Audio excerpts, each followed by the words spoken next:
यह कहानी है चिड़िया माँ की, जो अनय पर हो रहे सौतेली माँ के अत्याचार को देख नहीं पाती।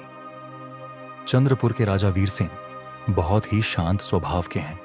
उनका अपनी प्रजा के प्रति गहरा स्नेह है। चंद्रपुर वैसे तो एक समृद्ध राज्य है, पर राजा वीरसेन के घर कोई संतान नहीं है।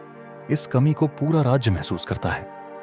रानी मालविका कई वर्षों से देवी देवताओं से संतान के लिए प्रार्थना कर रही थी। इस बार ईश्वर ने उनकी सुन ली और उनके यहां एक पुत्र अनय ने जन्म लिया। लेकिन दुर्भाग्यवश पुत्र को जन्म देने के कुछ ही दिनों बाद रानी मालविका का देहांत हो जाता है। पुत्र के पालन पोषण के लिए राजा दूसरी शादी करते हैं। दूसरी रानी कौशल्या देवी को अनय बिल्कुल पसंद नहीं था। वह उसके साथ हमेशा सौतेला व्यवहार करती थी।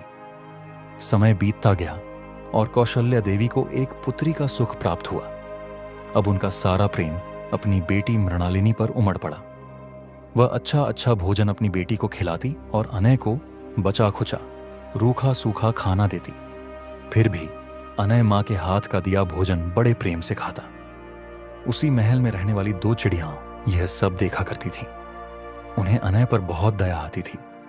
उनमें से एक चिड़िया अक्सर अपने पति से कहा करती थी, अगर मैं मर जाऊं तो दूसरा विवाह मत करना। एक दिन अनय और उसकी छोटी बहन के बीच झगड़ा हो गया। उस दिन रानी ने अनय को बहुत मारा। इसके बाद राजा को बिना बताए रानी ने अनय को जंगल में मवेशी चराने भेज दिया। उसके लिए केवल सूखा सा भोजन भेजा जाता था। चिड़िया माँ से अनय पर हो रहा अत्याचार देखा नहीं जा रहा था।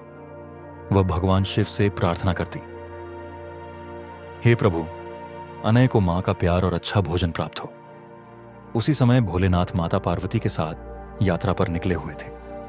चिड़िया की भक्ति से प्रसन्न होकर उन्होंने उसे आशीर्वाद दिया। आगे जानने के लिए चैनल को सब्सक्राइब करें।